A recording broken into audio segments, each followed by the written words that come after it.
Welcome back, y'all. Now, if anybody was wondering, did I wash my potato? I did, y'all. And I did it while y'all were at commercial break, and now we're going to cut this up. Now, for those of you, that young children or young people, I cut the potato in half. I taught 3rd grade, so if I sound too simple to a lot of y'all, remember there's always somebody that's just learning. I cut that half in half. Then I cut that in half, okay? And then I cut that one, turn it like that, cut that one in half, and then you could just go down and cut it just like that. And if I always had a knife, and I used it on one of the shows for my littler kids, when my kids were young, that doesn't have this point on the end, it's just rounded. And that way for children, they won't hurt themselves. You can get them, if you have children, have them cutting the potatoes, have them peeling the carrots and everything. Get them involved, because both of my kids are great cooks. And that's wonderful, because now I don't have to do all the cooking. I have people cooking with me. Let me cut that off. There we go. Stephanie, why don't you peel that carrot for me, please? All right. That's an easy peeler, isn't it? It is Stephanie? really nice. I like it a lot.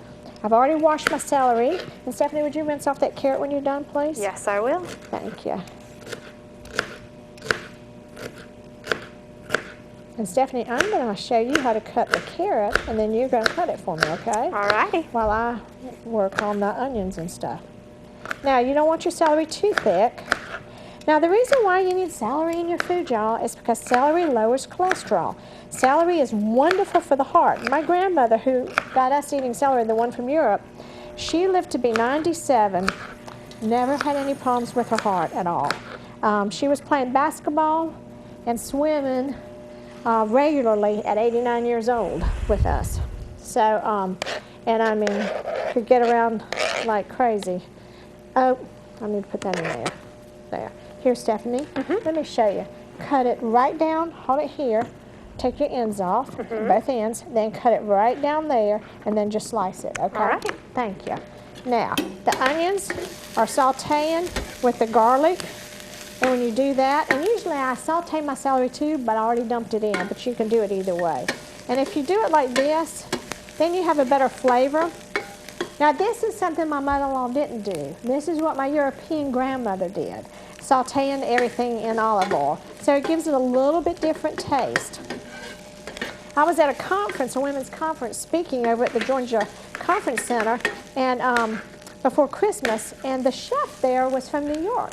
And they do the cooking for that conference center, and he makes the best vegetable soup next to this one that I've ever had. So I'm going to have him come on to make that vegetable soup, so you'll have 2 versions of a vegetable soup. I think that's a New York version, and this is a South Carolina version, okay, with just a little touch of olive oil from my grandmother. Here we go. Now, do y'all see how not too brown? I didn't burn it. And then we just put that right in there. Now, what I do is I start my vegetable soup off in a pan like this. This is a Pampered Chef pan, and I love it, y'all, because this does not stick. It's wonderful. And I just stir everything around, and then we're going to put those carrots in. And then we turn this up to high. Go ahead and put that in, please, Stephanie. That was great, Stephanie. See, you're going to make some man a great cook one day. I'm so proud of you. Why, thank you. Okay. And I'm going to be organized. So, this is how it looks now, y'all. We're going to turn that on. Stephanie, would you turn that on to medium high? Thank you. And turn off this other one. Now we're going to go right into making the cornbread. With the vegetable soup, my mother-in-law always made cornbread. She made it several different ways. Sometimes she would take a frying pan and fry it like that, and I loved it like that. And then she would do muffins. Now, the reason I do muffins is because then you can pop this in a freezer bag, whatever anybody doesn't eat, and you can take it out to use in your stuffing, or there's a layered cornbread salad you can do, all different kinds of things, and then it's already done and you don't have to do it. Okay, now we're going to do the healthy Southern cornbread. This is done with I ground my wheat before I came on today and ground my corn too. So we're going to do that. First of all, we just need to put in the wheat. Here's my fresh ground whole wheat flour. That's a cup of that. Here, Stephanie, I'm going to hand that to you, please. Then we're going to dump in the corn. Stephanie, I'm going to get you to stir all this, okay? All righty. And then my baking powder and my sea salt. And remember, the baking powder I use does not have aluminum in it. Make sure your baking powder does not have aluminum. I buy all this at Ingles. And then we have to put in 1 egg. Okay, come over here, Steph. All right. Okay. Oh, Stephanie, would you get the milk out for me, please? Thank you. All right. We need 1/4 cup of olive oil. And then, that's the milk I use. I buy that at Ingles. And if y'all are low in D3, good milk to use. Stephanie, why don't you come over here, and I'm going to give you the milk. Before we do that, I just did the olive oil. Let's do some honey in here. Now, y'all, you can use sugar. If you do this cornbread, you can use from 1/3 to 1/2 cup of sugar. Now, if you're trying to cut costs and be healthier, I would do the Be Well honey because it's healthier. It takes a little while in cornbread to get used to the flavor of the cornbread when you're using Be Well honey. Always remember to use oil before you pour your honey in anything, or it won't come out. That took me a while to figure out too, y'all, how to get the honey out. And I do 1/2 cup in my cornbread. I think I'm about there, Stephanie. All right. You want to pour that in for me, Yes, please? I can do that. Okay. And we'll put the milk on top of that. That is so much easier. What a handy trick. Look at that. It'll come out. It'll take it a little while, but it'll come right out. And that's wonderful. Let's go ahead and add the milk to it. And then that'll Okay. take some of it out too. 1 1/4 cups. Yeah, I gotta turn that around so I can see that. There we go. Thank you. Now, if you have milk allergies, this cornbread, take the 1 1/4 cups of milk and just do water. And it'll taste great. It'll rise fine. It won't hurt it at all. Okay?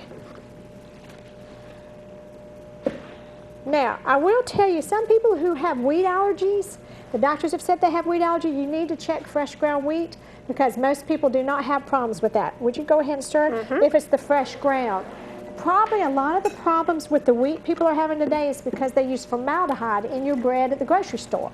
They use formaldehyde in a lot of your wheat products, your crackers and all kinds of stuff. And that's why people are really having troubles and allergies. They think it's the wheat they're allergic to. It's actually the formaldehyde. And that's what my daughter was so allergic to, Stephanie. Here we go. Now, when you use raw meat, raw eggs, always, always wash your hands afterwards. Sorry to turn my back on y'all, but Stephanie's got it under control. Now, Stephanie, when you're stirring something, you need to get to the sides and look on your bottom. See how you white your flour?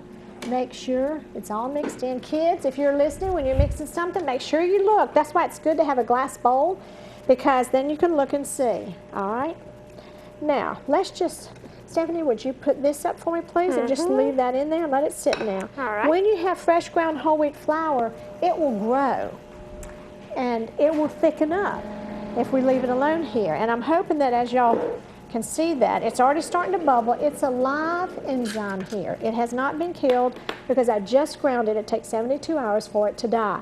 So then it starts to thicken and everything as if we had added thickening to it, and we're not. It's just the flour, okay, and that's how it does. And the cornmeal. See how it's starting to get thicker, Stephanie? It was so runny before, and it's starting to bubble, okay? Now, you can just oil with olive oil your pan, but what I do is put it in the white paper liners. Let me tell you, when you're doing cupcakes or anything, I buy these. The only place I can find these actually are at Ingles.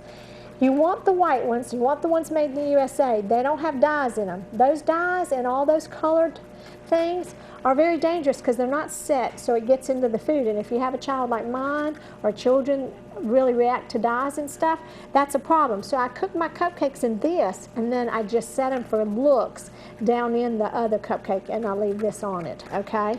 Now with cornbread, I do it like this because it's just easier to pull them out, and then they freeze a little bit better. Now, Stephanie, where's our scoop? Is it right here? Yes, okay. ma'am. Now it's starting to thicken up. Let's do this. Pampered Chef has 3 size scoops. I use this. It has a smaller one and a large one. This is the medium one, and this is how I use it. I'm going to set that right in there. I take it, and it's still not quite thick enough, but normally it's a little thicker by now. I just put a scoop in each one, and then I go back and add another scoop. It's time for a commercial break. Thanks so much, y'all. We'll be right back.